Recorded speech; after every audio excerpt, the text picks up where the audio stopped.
മാന്നാറിൽ കാണാതായ കല എന്ന സ്ത്രീയുടെ മൃതദേഹാവശിഷ്ടം 15 വർഷത്തിന് ശേഷം ഇന്ന് കണ്ടെത്തി.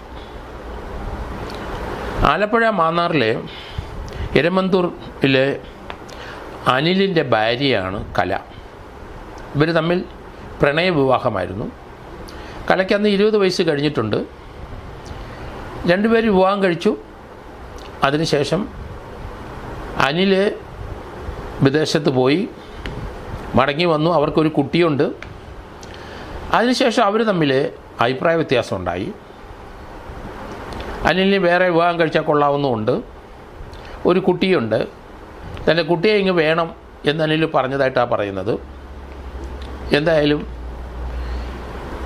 20ാമത്തെ വയസ്സിൽ പ്രേമിച്ച് വിവാഹം കഴിച്ചവരാണ്. 4-5 വർഷം പോയിട്ടുണ്ടാവും. 27ാമത്തെ വയസ്സിൽ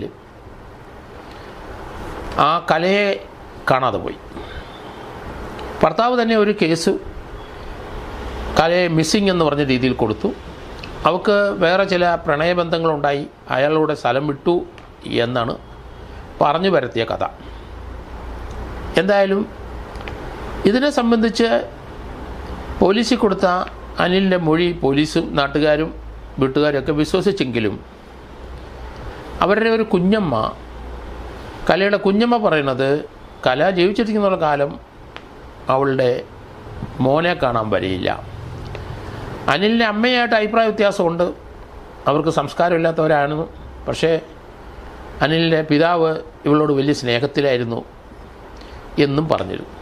ആ കുഞ്ഞമ്മയുടെ സ്റ്റേറ്റ്മെൻറ്റൊക്കെ ഇന്ന് വന്നു.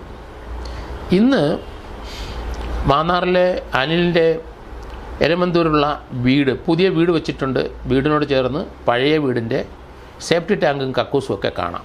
അത് പൊളിച്ചു മാറ്റിയിരുന്നില്ല.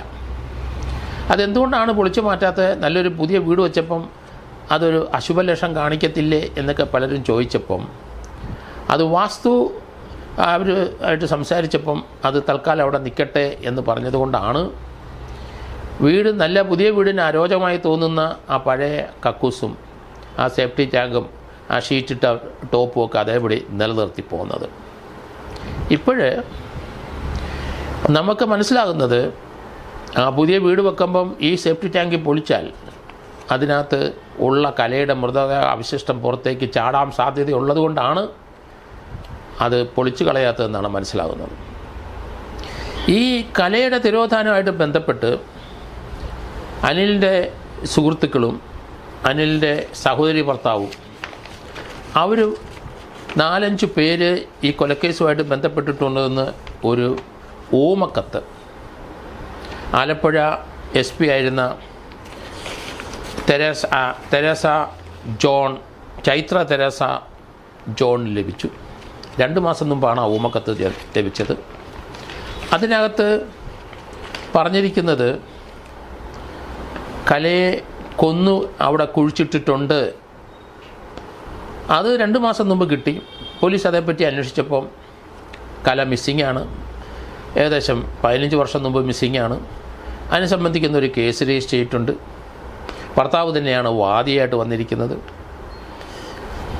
പക്ഷേ കലയുടെ തിരോധാനം അവളെ കൊന്നതാണ് എന്ന് പറഞ്ഞ് അതേപ്പറ്റി പോലീസ് രഹസ്യമായിട്ട് അന്വേഷിക്കുന്ന സമയത്ത് 2 ആഴ്ച മുമ്പ് അടുത്തൊരു ലെറ്റർ ഇവിടെ വന്നു.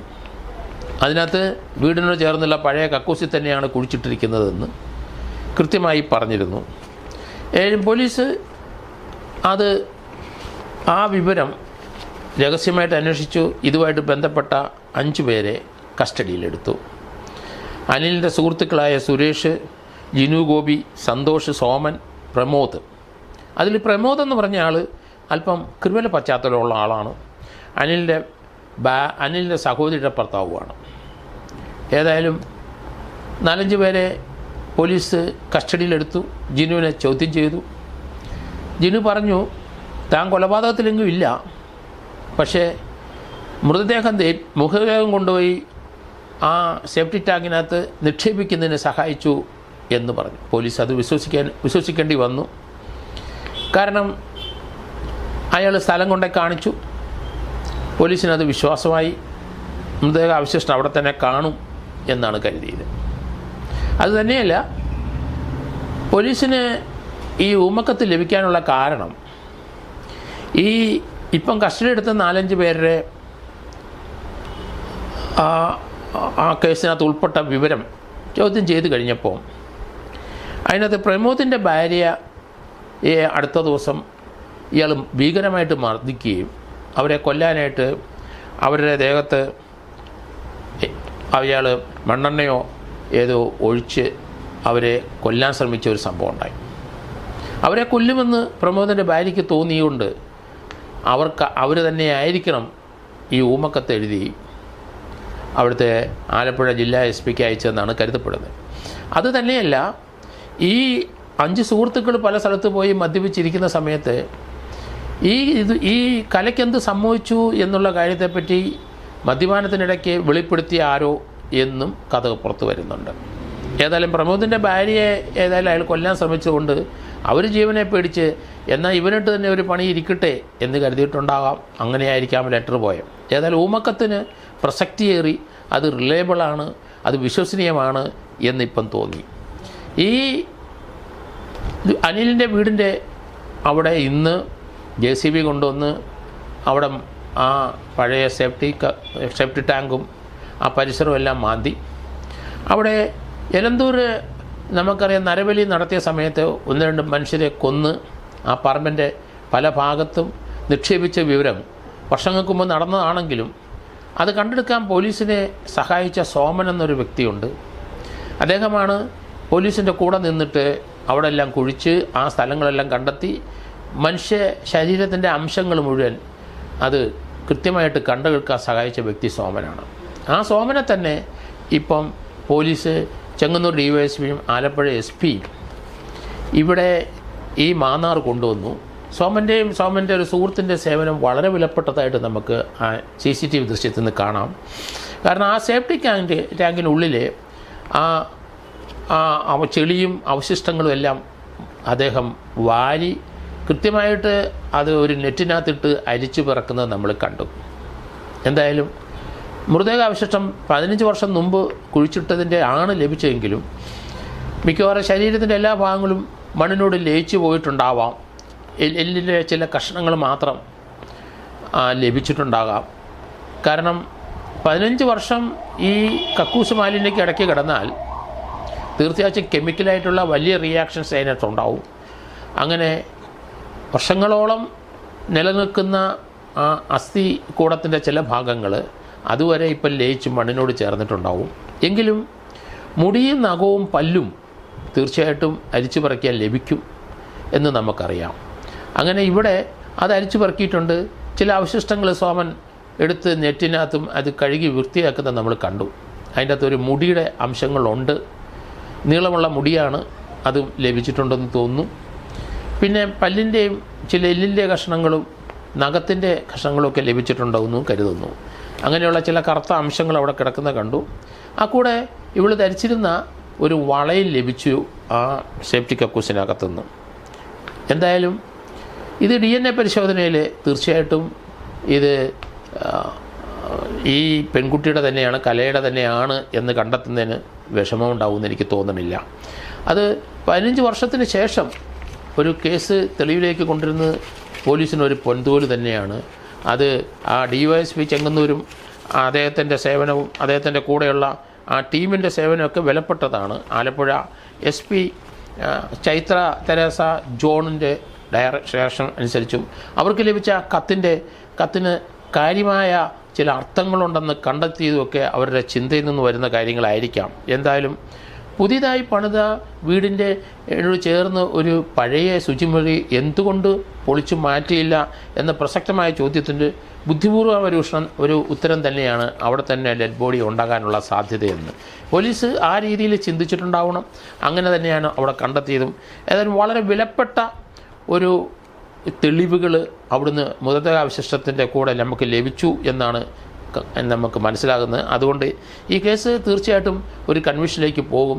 പ്രതികൾ 4-5 പേര് ഈ ഡെഡ് ബോഡി മൂടാനായിട്ട് സഹായിച്ചവർ തങ്ങളാരും ഈ ഒരു കൊലപാതകത്തിന് കൂട്ടുനിന്നില്ല എന്നാണ് പറയുന്നതെങ്കിലും അനിലിനെ ഇസ്രായേലിൽ നിന്ന് വരുത്തിക്കഴിഞ്ഞ് ചോദ്യം ചെയ്യുമ്പോൾ അതേപ്പറ്റിയുള്ള കൂടുതൽ വിവരങ്ങൾ പറയും. അവർ പറയുന്ന മൃതദേഹം ആ വീട്ടിൽ കൊണ്ടുവന്നപ്പം കുഴിച്ചിടാൻ നേരത്ത് അതിൻ്റെ കഴുത്തിൽ ഒരു ഷാള് മുറുകി കിടപ്പുണ്ടായിരുന്നു എന്ന് ആ ജിനു എന്ന ആൾ പറയുന്നുണ്ട്. ആ ജിനുവിനെ ആ സ്പോട്ടിൽ കൊണ്ടുവന്നിട്ടാണ് DYSPയും അവരുടെ ടീമും ആ സ്പോട്ട് അയാൾ ഐഡൻറ്റിഫൈ ചെയ്ത് കാണിച്ചു കൊടുത്തതും അയാളിൽ നിന്നാണ് ആ ഒരു ഡെഡ് ബോഡിയുടെ അവശങ്ങൾ റിക്കവറി ചെയ്തതെന്ന് കണ്ടെത്തുമ്പോൾ വലിയ എവിഡൻഷ്യറി വാല്യൂ കൂടുതലാണ്.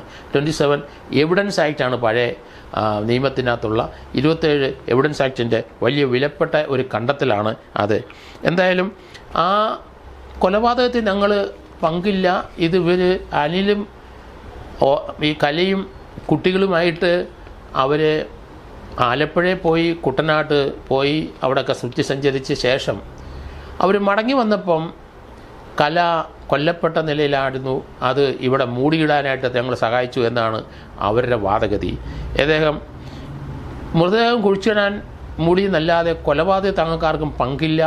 അത് അനിൽ തന്നെ ആലപ്പുഴ വെച്ച് കൊന്നു എന്നുള്ള അർത്ഥത്തിൽ തന്നെയാണ് അവരുടെ മൊഴികൾ വരുന്നത്. എന്തായാലും അവശിഷ്ടങ്ങൾ കണ്ടിയ സ്ഥിതിക്ക് ആള് കലയുടെ അവശിഷ്ടങ്ങൾ, മൃതദേഹത്തിൻ്റെ അവശിഷ്ടങ്ങളാണ് എന്ന് സയൻറ്റിഫിക്കായിട്ട് പ്രൂവ് ചെയ്യുന്നതിന് വലിയ ബുദ്ധിമുട്ടുണ്ടെന്ന് എനിക്ക് തോന്നുന്നില്ല. കാരണം DNA ഫിംഗർ പ്രിൻറ്റിങ് ഉടൻ തന്നെ നടക്കും.